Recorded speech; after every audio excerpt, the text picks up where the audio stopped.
नमस्कार दोस्तों, मैं देवेंद्र साहू स्वागत करता हूं आप सभी का आपके अपने YouTube चैनल देवगीत क्लासेस पर। दोस्तों, आज हम लोग चौथे चैप्टर के अंतर्गत में 10वीं क्लास के चौथे चैप्टर के अंतर्गत में समांतर माध्य से संबंधित प्रश्नों को हल करने वाले हैं और किसी श्रेणी के पहले और अंतिम पद के बीच में इन पदों का निर्माण करके आपको क्या करना है, समांतर श्रेणी का निर्माण करना है। ऐसे वाले प्रश्नों को देखने वाले हैं। तो क्लास को स्टार्ट करते हैं इन सब प्रश्नों से। अगर आप इस चैनल पर नए हैं तो प्लीज़ चैनल को सब्सक्राइब कर लिए रहना। वीडियो अच्छा लगे तो लाइक कीजिएगा, ज़्यादा से ज़्यादा इसको शेयर कीजिएगा। तो क्लास स्टार्ट करते हैं। अब अपने पास क्या दिया है, समांतर माध्य से संबंधित प्रश्न के अंतर्गत में 3 प्रश्न लिया हूँ मैं। पहला प्रश्न क्या लिखा है, 1/2 व -1/2 का क्या ज्ञात कीजिए बोल रहे हैं, समांतर माध्य ज्ञात कीजिए करके। अब अपने को ये पता होना चाहिए कि समांतर माध्य बोलते किसको हैं करके। जैसे मैं कोई संख्या लिया 4 और 6, 4 और 6 का समांतर माध्य क्या होगा, इसको जोड़ेंगे हम लोग और इसको भाग दे देंगे किससे, 2 से। संख्याओं को जोड़ेंगे और उसको भाग दे देंगे 2 से, तो अपने को मिल जाता है जो आंसर मिलता है वो आंसर क्या है, अपना समांतर माध्य। जैसे कि 4 और 6 को जोड़ेंगे तो 10 आता है, 10 को भाग दे देंगे 2 से तो कितने बार में भाग जाता है, 5 बार में। इसलिए 5 क्या हो गया, 4 और 6 का समांतर माध्य। अब मान लो मैं 4 को क्या मानता हूं, ए मानता हूं और 6 को क्या मानता हूं, बी मानता हूं।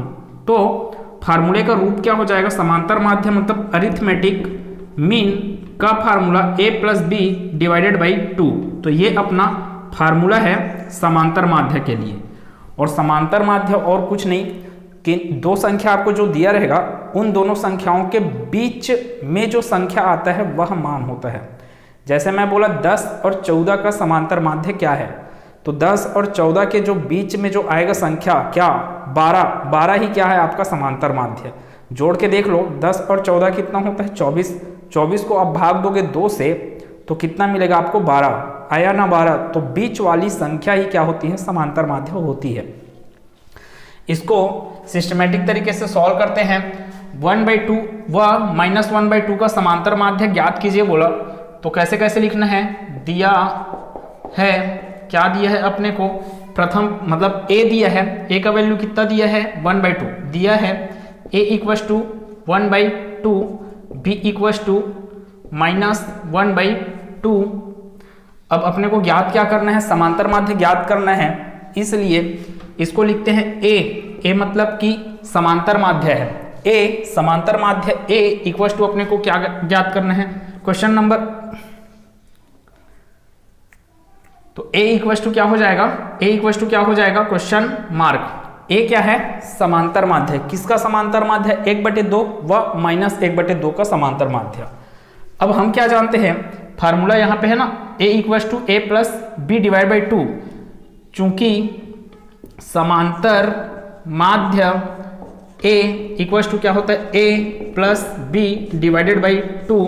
तो आगे ये कैसे सॉल्व होगा, a का मान रखेंगे कितना है, 1/2 प्लस b का मान क्या है, -1/2। तो यहाँ पे आएगा -1/2। ऐसे बिल्कुल नहीं करेंगे, मैं बार बार बता चुका हूँ कि कोई भी तो चिन्ह है वो क्रम से नहीं आते, उसके बीच में अगर क्रम से आए तो उनके बीच में क्या डालना है, आपको ब्रैकेट डालना है, बटे में ये वाला 2। अब आगे आएगा a = प्लस और माइनस इधर आ गया 1/2 और -1/2, बटे में आया है 2। ये क्या हो जाएगा, a = 1/2 से घटाओगे 1/2, कोई 0 बचेगा, तो 0 / 2 आपको क्या आंसर देगा, 0। तो a का मान कितना आ रहा है, a = 0। लास्ट में अपने को उत्तर लिखना है, अतः समांतर माध्य 0 होगा करके, ठीक है। अब इसी प्रकार आप लोग देख रहे होंगे दूसरे प्रश्न को। तो दूसरा प्रश्न में क्या पूछा है अपने को, x² + 3xy व y² - 3xy का समांतर माध्य बताना है। तो सेम सॉल्यूशन रहेगा, बस क्या हो जाएगा, मान चेंज हो जाएगा। a का मान अपने को क्या दिया है दूसरे प्रश्न में, a का मान कितना दिया, x² + 3xy, जबकि b का मान क्या दिया, y² - 3xy। समांतर माध्य ज्ञात करना है, अर्थात a इक्वल टू ज्ञात करना है। चूंकि समांतर माध्य a equal to a plus B divide by 2, तो इधर का सॉल्यूशन चेंज होगा। अब इधर क्या आएगा अपने पास, a का मान है x square plus 3xy plus ये प्लस और क्या है वाई स्क्वायर माइनस 3xy, ठीक है, बटे में आया 2। सॉल्व करेंगे, X square plus Y square plus 3xy और माइनस 3xy क्या हो जाएंगे, कैंसल हो जाएंगे, इसलिए ऊपर में बचेगा सिर्फ X square plus Y square divided by 2। अब इसके आगे इसको सॉल्व नहीं कर सकते और, ठीक है, इसके आगे इसको और सॉल्व नहीं कर सकते, अतः यही क्या हो जाएगा हम लोग का उत्तर। अतः समांतर माध्य X square plus Y square divided by 2 होगा।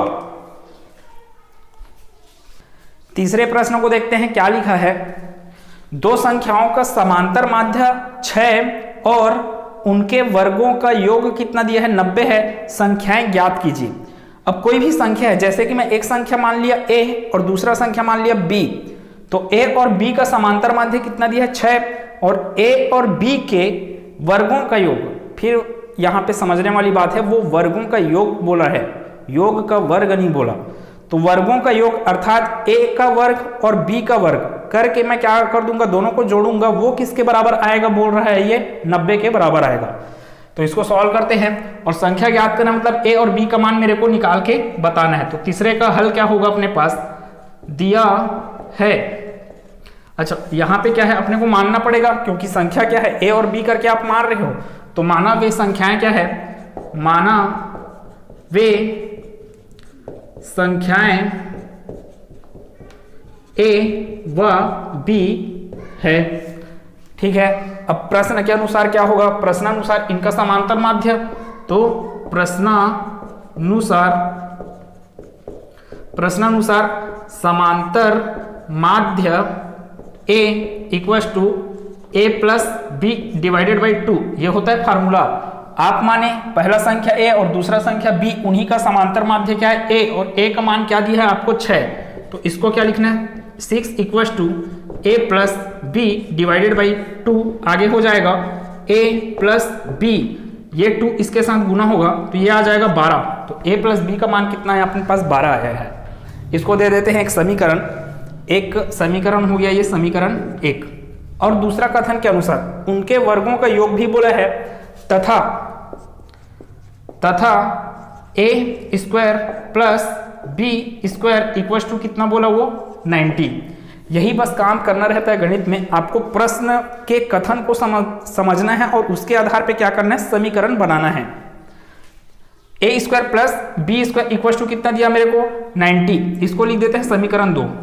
अब हम लोग को क्या बोला है, वो संख्याएं ज्ञात कीजिए करके बोला है, तो यहाँ पर एक मान है, यहाँ पर एक ठोक और मान है, किसका, इधर a प्लस बी का मान है, यहाँ पर a square plus B square का मान है।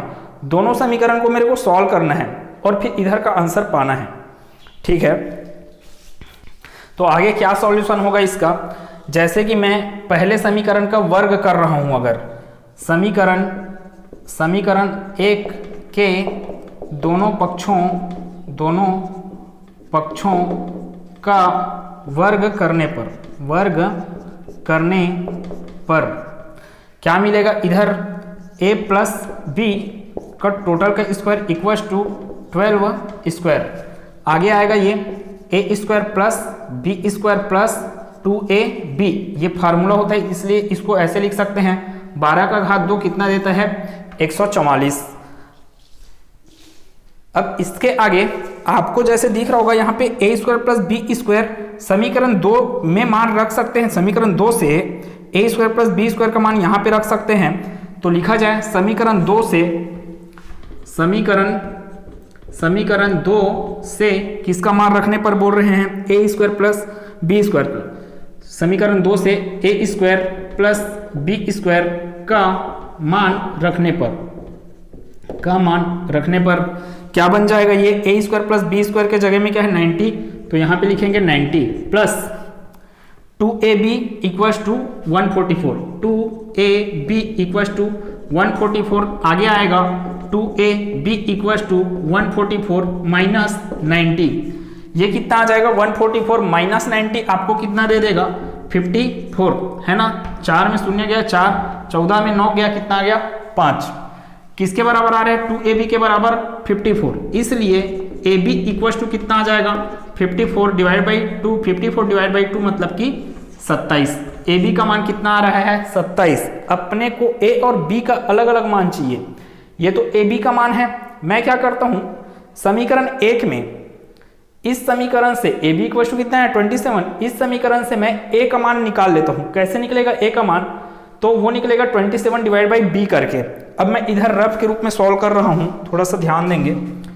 यहां से क्या निकल रहा है a equal to 27 divided by b, इस मान को मैं कहां पे रख दूंगा समीकरण 1 में, अगर तो ये क्या बन जाएगा समीकरण 1 क्या है a प्लस b, तो a की जगह मैं क्या रख रहा हूं 27 डिवाइड बाई b, तो a की जगह रखेंगे 27 डिवाइडेड बाई b और यहाँ पे b है तो ये प्लस b इक्वल टू 12।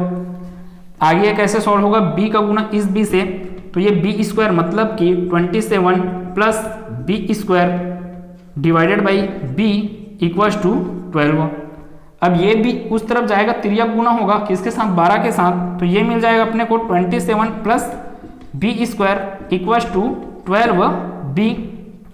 अब ये 12b इधर लाओ तो क्या बनेगा समीकरण अपने पास b square minus 12b plus 27 equal to 0 आ गया ये, ठीक है।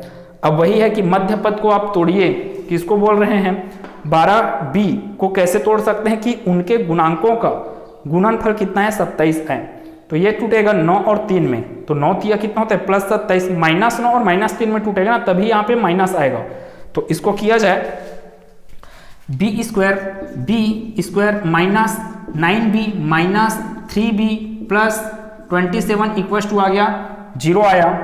आगे ये b कॉमन अगर निकलेगा इन दोनों में से तो अंदर में बचेगा b माइनस 9, इधर बच जाएगा minus 3b minus 9 equal to 0, ठीक इतना चीज।